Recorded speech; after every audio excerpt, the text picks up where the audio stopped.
Imagine a global energy titan, a company so vast, so trusted, it was considered a bedrock of the financial world. Now, imagine that same titan revealing a secret that would shake its very foundations. They had been selling an illusion. For years, they claimed to possess rivers of black gold, only for the world to discover a significant portion of it was nothing more than a mirage.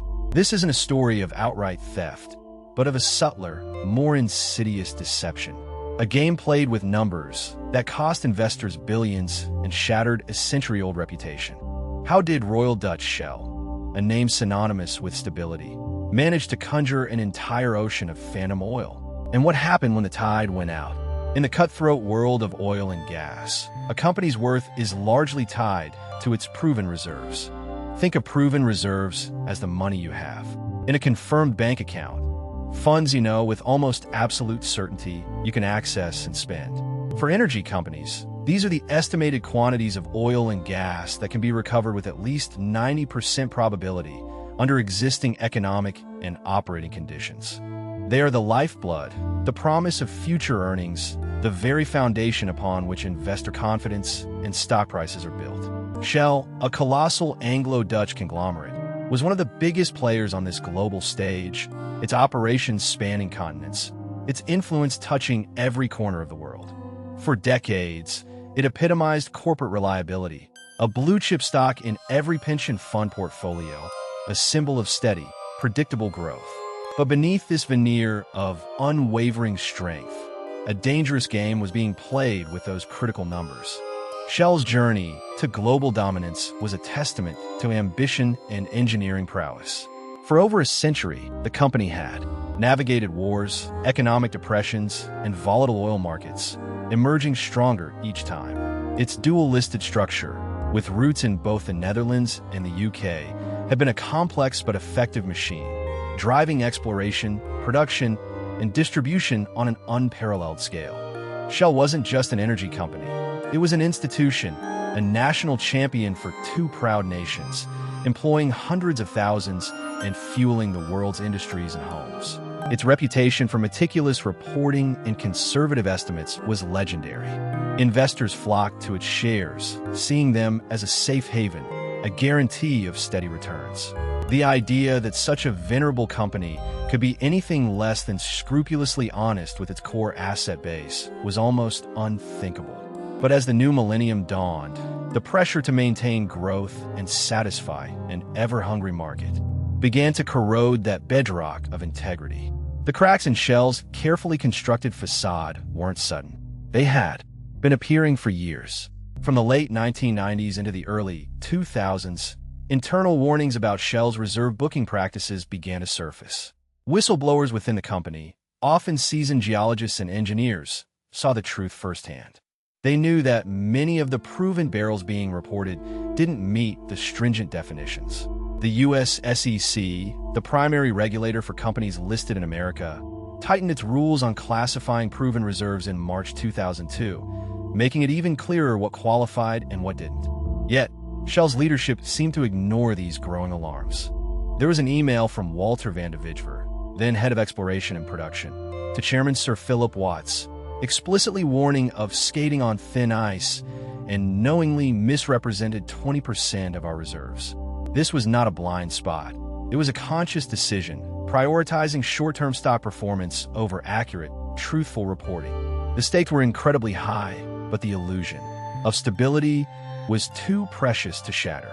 The illusion couldn't last forever.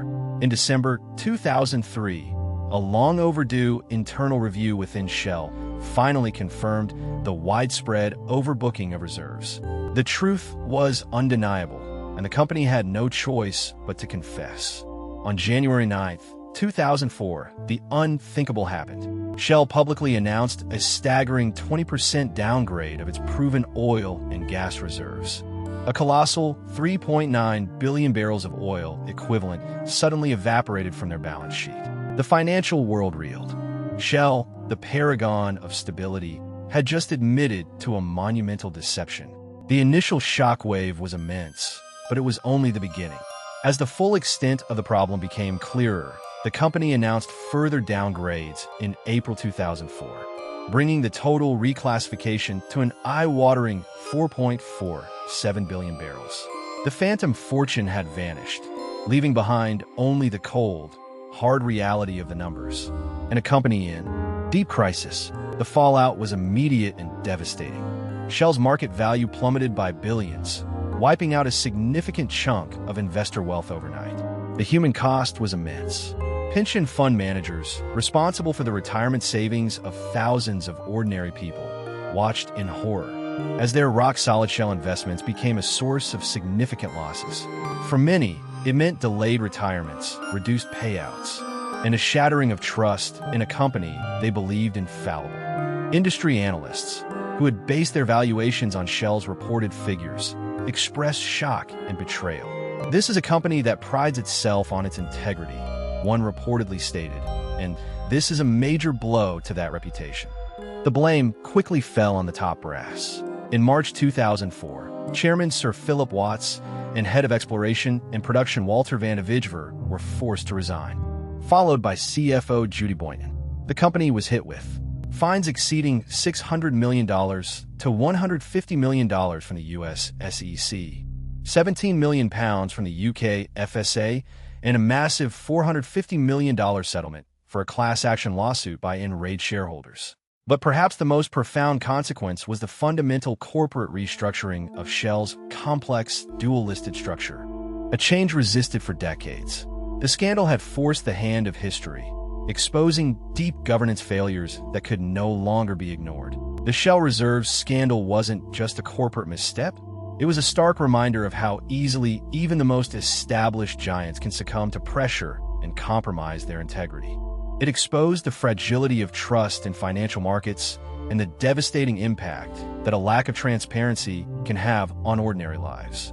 The oil illusion served as a potent lesson that perceived wealth, if not grounded in verifiable reality, can evaporate in an instant, leaving behind a trail of shattered confidence and billions in losses.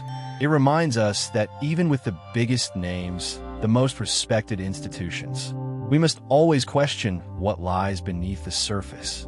Because sometimes what looks like a boundless ocean of opportunity can turn out to be nothing more than a shallow, deceptive mirage. And the next time, the consequences could be even more catastrophic. What other illusions might still be out there, waiting to be exposed?